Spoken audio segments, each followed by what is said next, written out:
Alright, today I'm doing a little bit of custom painting. This is my WL Toys as an example, but you can do this with just about anything.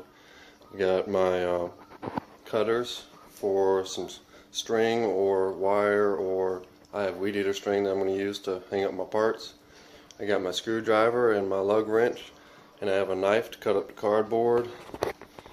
Got some paper towels in case I make a little mess. Some painter's tape in case I decide to try to do some painting without removing. And these are my paints. Make sure they can bond to plastic. As you can see down there, it says can bond to plastic.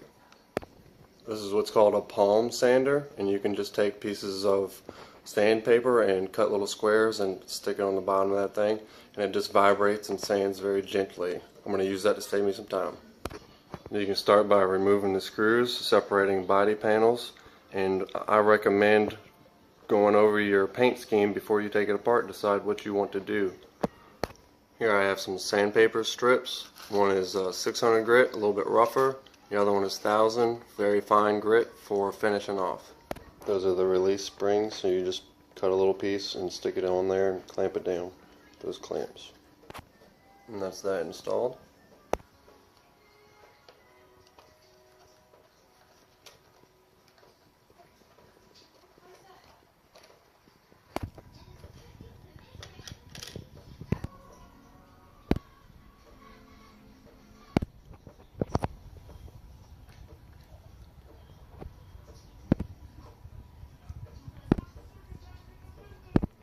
Be sure to clean and degrease everything you're going to paint. It's not going to make much of a difference after I sand it, but I like to get all the grime out the way so it doesn't affect how the paint sticks. Got all the panels clean. I'm getting ready to do some sanding. All the flat panels I'm going to be able to do with the palm sander, but all the tubing I'm going to have to hand sand. A little piece there.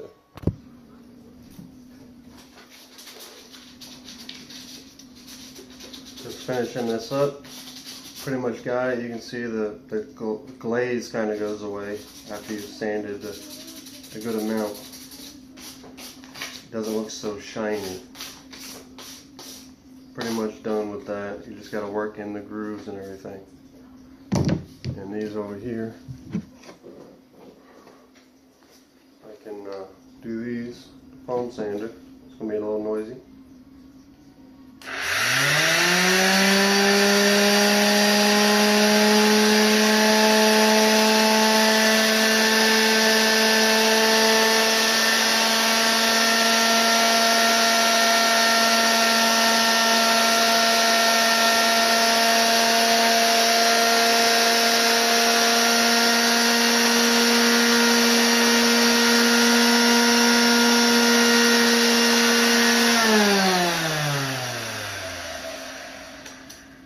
Let's just give you a general idea. It's not really taking the color off.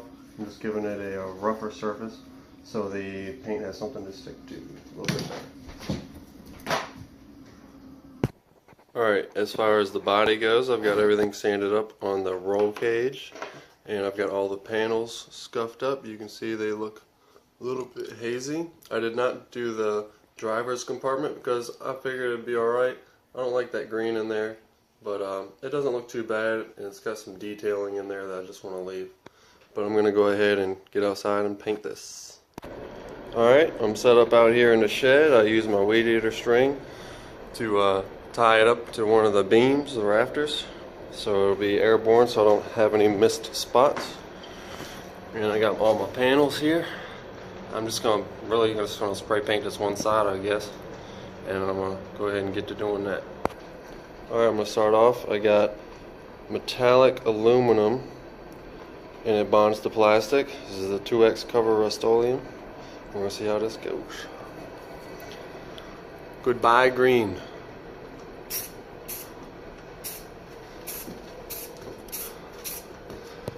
I like to do a thin coat first, just to kind of get the color on there.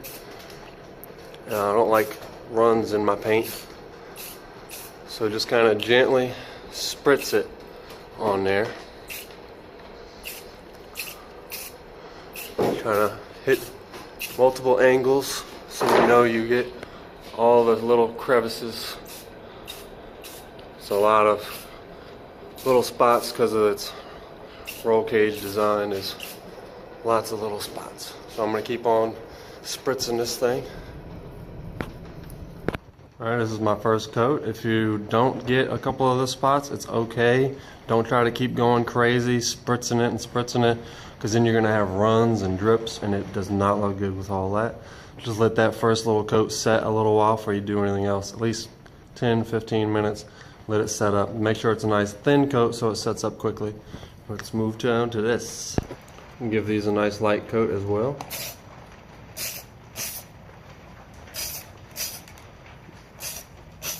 I'm just going to start real lightly. This is a textured paint, so it dries with a rough looking texture. So you want to put a decent amount on there, enough that it does the effect of the texturing.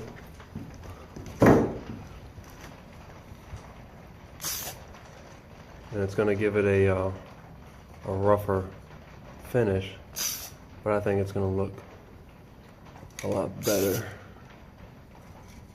with some texture to it. Alright, there she is. Paint's pretty much dry. That's the aluminum chassis. And here are the panels. Got the textured finish on them. They're going to be a little bit darker than the aluminum chassis.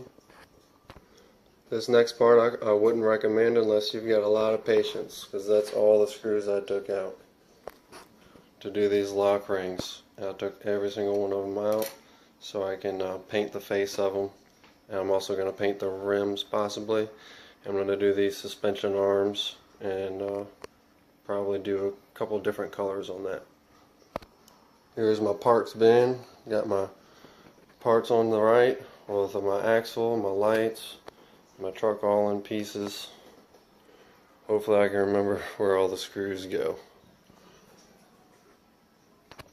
The rims are two different sizes on the same rim. It's one size on one side and it's a little bit bigger on the inside. I don't know why they did that, but anyways, you can see the tires here. See the smaller hole.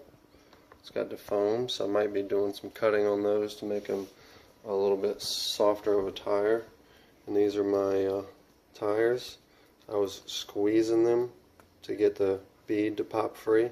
The bead locks as well, that would pop free. You squeeze the tire a little bit and you just work it off the smaller side of the tire and peel it off, but be real careful because these are plastic. If yours aren't plastic, well, just gotta be careful not to break them. Alright, I went ahead and painted up my rims. I wasn't sure if I was going to do that because they were already chrome, and I wasn't sure if that paint would stick, but I'm going to give it a try.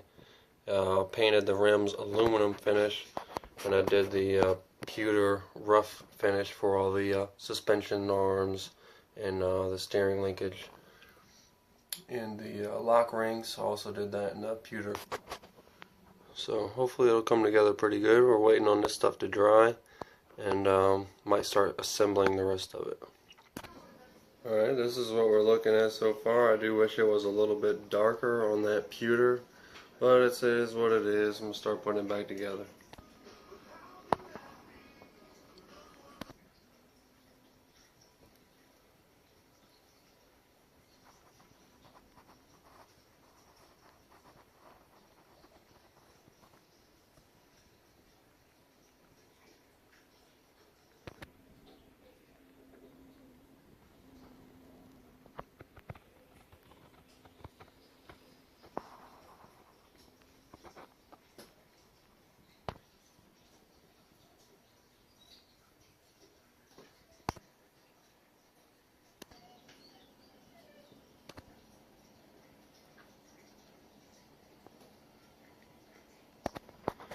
Alright, I've got the rear suspension put back together. The springs still have the knuckles, which are green, but I'm eventually going to change out these shocks and everything, so it'll be a different color eventually, so I'm not too worried about that. And I need to rebuild this front end. I did tape this up and paint that. There is still some green you can see on the back, But I'm really not too concerned. It'll hide it pretty well with the body on it. I just wanted to cover up the green just on the front from what you can see. Before you start putting your front end back together, make sure you slide your axle shafts back in like so.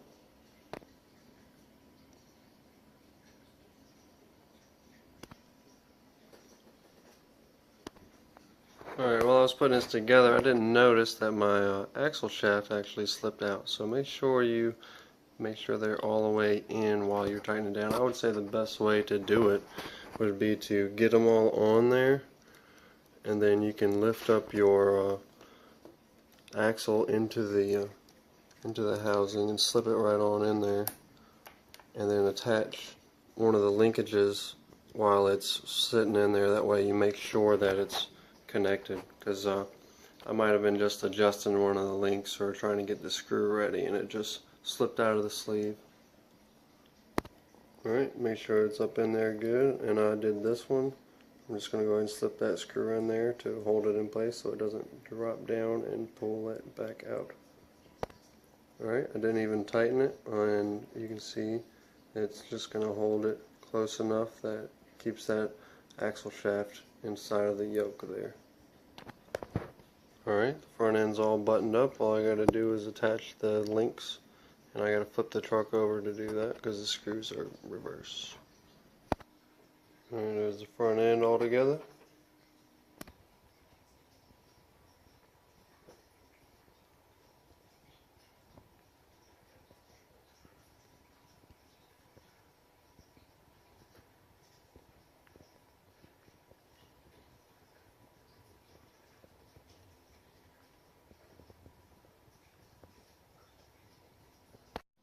Alright, I'm just trying to finish up the rims here. Got the aluminum painted rims and the pewter lock rings. Got my tires and my foams. I think I'm going to trim those foams down just a little bit to give a little bit more squish on the tire, get more traction. Alright, just to give you just a general idea of what I'm talking about, is that's what I did to the foam. You can see it's a good bit smaller. And that's going to let the tire, the rubber, actually squish down a little bit more. These are pretty soft, so hopefully it'll let it bite a little bit more on soft or rocks and off-road terrain. Alright, I got them all cut up. They don't have to be perfectly smooth. And I did leave the front tires, I'm going to make these the front foams, a little bit extra foam on there, left them a little bit thick for impacts when they come off, or like a jump or whatnot, so it doesn't damage anything. I have a little bit more cushion. Just got to work your foams in there like that, all the way in there, and just put all of them in, and then you can get ready to build your tires. Alright, got the two front ones done and separated. Alright, all done with that. I wanted to note that I did have to completely repair this rim because it on the impact, I guess it broke the rim on the inside, so I had to repair that just for cosmetics. I guess I'm gonna put it back on there. It's an unusable rim. I mean, I guess you could try to use it, but there's gonna be no beadlock on the inside, so it can interfere with the drive shaft. So really is unusable. It's just for looks. I'm gonna put it back on there. You don't have to do this, but I took the time to, on every single rim where the screws go in, because this is such weak plastic, and those on that spare rim, those were all crumbled. I JB welded every single one to reinforce so they wouldn't come apart on impact and have the same issue, and I'll be out. All my rims will start breaking and cracking on me while I'm trying to put them back together and all that. So I was just trying to save it and make it a little bit stronger and all that. So let's see how this goes. Got my first tire on the rim. They are real beadlocks. And there's a hole on the inside of the rim that I sealed. You can see right here. I sealed on each rim, letting water in. Hopefully it won't let water in now. Alright, don't force the beadlock in there. You just kind of pull that tire a little bit and give a little bit of pressure, and it'll seat right in there real easily. Don't force the plastic in there, you will risk cracking it. Alright, fully assembled front and back. Got my bead locks in. That took a little while because I'm scared I'm going to break those screws off in there because the wheel is all plastic. It's kind of sketchy, so I'm thinking about ordering some metal ones anyway, some like aluminum rims, so I don't have to be scared when I'm tightening the plastic down. I'm just going to lose a whole rim just because I crank it down one turn too many. Also, just wanted to show, this is one of the front tires that had a little bit extra foam. I didn't take as much out, and it has a good amount of squish. It gets stiff right in there. It's got a good bit more grip now, I would say. But it's still not too much. It still has a good amount of cushion in there. It didn't take out too much, so I can do some jumping and high-speed runs. Alright, got all my wheels assembled. Looking pretty decent. I do wish it was a little bit darker, but getting ready to assemble the final assembly, putting everything back together. Put these tires back on here and finish this up. Got my spare installed.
Of course I run it right into a wall. There's so much traction in here it's hard to get the drift going.